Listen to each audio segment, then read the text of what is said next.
Hey guys, Legendary Grimlock here, and before we actually get the last two Solo the Versus videos, and continue to the superhero section, I wanted to pretty much end off this survival story on a good note here.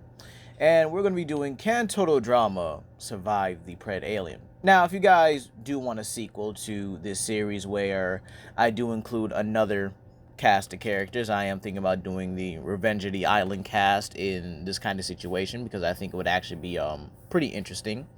And yeah, let me know if you guys want that down below for Wave 7. Or is this Wave 7? I think we're going to be on Wave 8 next, excuse me.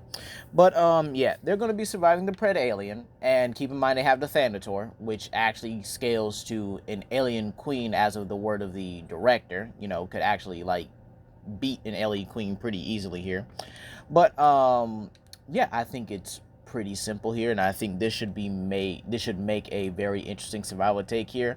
And another thing, so it won't have like any backup whatsoever, or at least until it can like impregnate somebody. So it'll be by itself, and they'll be kind of desperate in this situation here because we're bringing them back to where it all began, Banoi, the very first island, the very first of the survival series. And we're going to have them go all the way to the prison where they're going to basically, again, gunning for Chris here. They're going to try to kill him, end it all, pretty much put him in the dirt. All right? And with their own Thanator by their side, this should make surviving much easier for them, right? You know, it's not like this group is going to be any different. Of course, no one's going to die here, right? Right? But let's begin here. But we're going to actually make them a little more desperate in this one here. So when they arrive on the beach here, they immediately are going to know, oh, this is Banoi. This is the same location we've been at. Okay? Because remember, we are giving them their past experiences with all the creatures here. However, when they get to their location, and I think they would even double back to the first cabin, or at least the first safe zone area, and they would realize that there's no blueprint of the creature, meaning that Bridget is out of their element, and they don't have weapons early on here, meaning that they're pretty much flying blind, or running blind here, I should really say here, because again, they don't know what they're up against. They don't know what's going on, what it's doing. And I actually think Duncan would probably take a bit more advantage of this situation and just try to, I guess you could say, fix any vehicles he can in the area, while the Thanator kind of plays like a guard dog position, just kind of, you know, looks out for the rest of the group here, make sure no one gets hurt, no one gets killed and stuff there. But again, he would mainly stay close to the base with Duncan and Bridget, who would actually be panicking at this time because now she feels like she's useless at this point. And again, she technically is here because she doesn't have any way to go about knowing the creatures. And this is where I would also have DJ and Harold go to the gas station where they would try to get some food, but again, it's very scarce. There's food there, but again, not enough to sustain more than what, 6-7 people and a creature. It's not enough for that, apparently. And this is where I would have Gwen, Courtney, and Heather all go to the lighthouse. Excuse me. Now, the lighthouse will actually be pretty different, and except it's covered in this substance. It's a hive. Yeah, no, kind of weird here. It's this hive-like area and stuff like that here. But why? And unfortunately, this is where I think the Pred Alien gets their first kill, because I do think they would try to, you know, stick around and stay there for as long as they can and try to find whatever they, you know, whatever supplies that they can get their hands on here. But unfortunately, and this is probably where I would definitely say one of them dies, and it would be Heather. Now, I think Heather does go out in probably one of the worst ways possible, and that is by impalement from the tail. And again, it sucks, but again, this is kind of how we expected, right? You know, with these creatures and stuff like that, you don't know when they're going to attack you. You don't know who they're going to kill, when they're going to try and kill you. And again, I do think that unfortunately them knowing their own environment is kinda used against him in the situation here. Heather gets penetrated from the tail through her chest and stuff, and it's pretty much over. But at least the group now knows what they're up against. And this is where I will also have DJ and Harold pretty much come back with enough food here. However, when the group realizes that Heather's been killed, when Courtney and Gwen come back with the information, and they later realize that now they know what they're up against, because I do think they would have been able to at least snap a picture of the creature as it impaled Heather or as it lifted Heather to pretty much finish her off or something like that. Oh, excuse me. I definitely think Duncan would be a bit more outraged about this because, again, they don't really want to lose anybody else in the area or anybody else on their team here. And this is where I think at nighttime, the Pred alien would definitely attack their base, something that they've never been through. However, with the Thanator, they would have been able to basically fight it off, or the Thanator would have been able to fight it off, actually getting a decent injury on the Pred alien, but nothing mortally able to wound it because of the Pred alien's speed here. Meaning the Pred alien would have to retreat for now and come back later. Now, this would definitely scare the group a lot more than it should here, because again, what happens? If you guys paid attention to the last parts or last sections of these videos here, the creature normally doesn't attack the base until it's allowed to. And normally, they have to vote someone out. But this time, they just don't. It just attacks them right then and there. It attacks them in their base when they're least expecting it. So I think Duncan would definitely have to make the call and definitely have to transport everyone early. And now, I know what you guys are thinking. Where would they go? It's nighttime. It's where they're the most vulnerable. Yes. But I definitely could see them going to the secondary gas station by the city, because they do have to go through the city in order to get to the sewer system and stuff like that, and towards the jungle and stuff like that. It's kind of just how a Dead Island works here. You kind of go all over the place as it is. And I definitely think the group would definitely be able to settle here for the night, maybe hearing, a few loud cracks and stuff, locking the doors and everything, maybe even barricading themselves in the gas station until morning. But this is where they definitely head to the city of Moresby, and I want to have the Pred alien attack him here. No. Now you might say why? Because it just feels too simple. They have an area where the Pred alien won't attack them because it's very possible that they just feel too seen. Plus, I don't think we ever seen a xenomorph attack in broad daylight unless it's the comics. I think they really do prefer their aquatic mobility and their camouflage, right?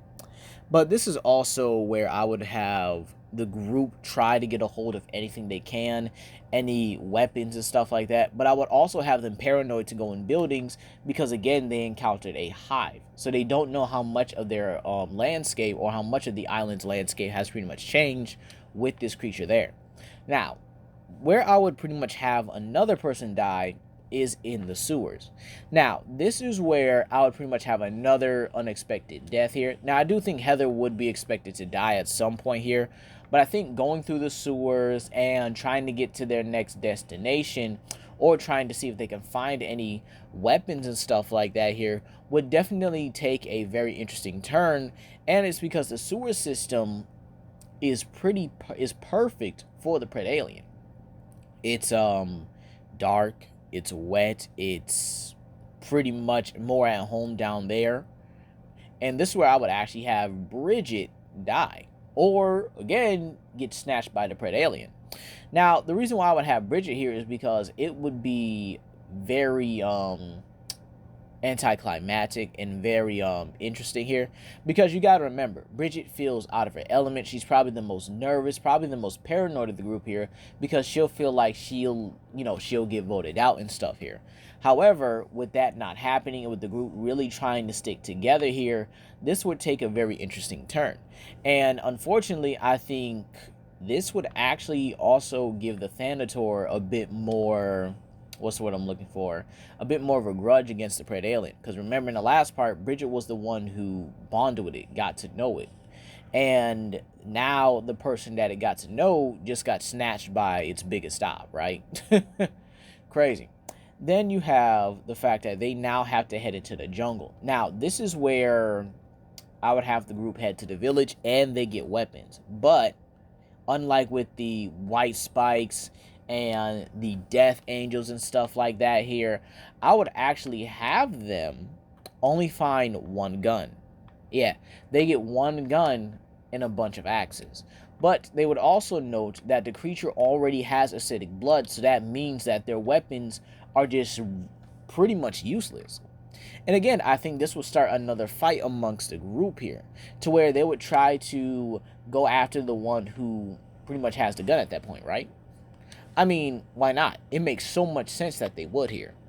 Just to have the group fight over who gets the gun, who wants to feel the most safe in the group here, and who wants a guaranteed chance at, living another day. And I actually think DJ would make that call here, or probably get the group to settle down, and maybe, yes, still give it to his boy Duncan. I don't see a reason why not, since Duncan has been the most capable and probably has pulled the group through most of the stuff here, and is the one who probably would make the best judgment call on how to use the gun, while the others are kind of just in that scared situation. Now, this is probably where I would have another unexpected death here, as I would have the group search the cabins, right? However, one of the cabins has explosives in it, okay? And this is where I would have Chris pretty much taunting them over the mic. If not, show them something far worse than any fate, far worse than death itself, right? And this is where I would have Chris show them a video of Bridget in that alien hive they saw in the lighthouse. However, her chest seems to be convulsing, seems to be moving and stuff like that. And then 1, 2, 3, you have 2 chest busters pretty much just coming out. Yeah, I know, very dark. All right. And again, this is something that should be pretty much expected when it comes to the Alien franchise. You don't know how, in all honesty, you really don't know how somebody is going to get taken out. And I think that is one of the more dangerous things here. So this means they now have to deal with 2 xenomorphs. And I do think I would have the xenomorphs grow pretty fast. Like once they're out, they just grow, and that happens here. However, while searching the cabins, I definitely think Harold is the one to find the explosives. However, this is where we get our next death here, where I would have Chris lock the doors of that said cabin, pretty much making it a trap entirely. And this is where I would have pheromones inside of the building, attracting only the 2 xenomorphs. And this is where Chris pretty much gives the group an ultimatum. They either have to leave Harold there with the explosives, or they could just have the entire group just ransacked by these 2 xenomorphs and eventually the Pred Alien. And I actually think this would be probably a very in all honesty, I definitely could see it as one of the few hardest choices in the group here. But I definitely think once the Thanator definitely catches a whiff of the xenomorphs here, they would have to kind of make that judgment call, I think that Duncan and Harold both agreed to that Harold should be the one to take the sacrifice here, as it's not only for the betterment of the group, but at least for the betterment that they can all get their, vengeance on Chris and stuff like that. So it'd be a very, I guess the word I'm looking for is anticlimactic ending to Harold's story, or Harold's journey throughout these survival videos. But again, it would definitely serve as, well, they have to really figure out, or they have to be a lot more careful with not only trying to pretty much figure themselves out here, but to have to figure out Chris. And I actually think this is where they would make their way through the forest, get to the prison, and then they would pretty much have to find a way to get rid of the Pred Alien, as I think it would be making attempts to grab them at certain points here, but the group would be on its toes. And this is where I actually see them using the Thanator as bait, definitely trapping the Pred Alien in the corridor. Keep in mind the Thanator is bulletproof, so that means it would probably be trapped between the Thanator and Duncan, pretty much leaving it in a kill box, if you will, with the rest of the group kind of jumping in and avoiding any acidic blood if they can here. Now again, I could see somebody dying, but I definitely think they would be able to kill it, or if not, Duncan would probably spray the Pred Alien with bullets, and the Thanator would definitely get the kill. And this is where I kind of see them just making their way up through the hospital or through the prison hospital and finding Chris in the control room. And I definitely think Chris would definitely bribe them with $1 million, but they wouldn't be having that. And I either think one or two ways Chris could die here is via the Thanator pretty much just eating him alive, or the group just shoots him or they beat him up, then they just end it with a shot to the head. So in all honesty, yeah, they get on the helicopter and they leave to their next destination, hopefully away from all of this completely. And yeah, I definitely think this is the group that survives. I definitely think these are the ones that survive the survival series in general. Now, yeah, Duncan is usually the noble sacrifice, and DJ honestly really hasn't died in any of my survival videos. But now with them having a creature as powerful as the Thanator with them, I definitely think they would have survived a lot more than they should here. But hey, that's going to be all for today, you guys. Please comment down below, like and subscribe and share with your friends. This is Legendary Grimlock, and I hope you guys have a blessed day.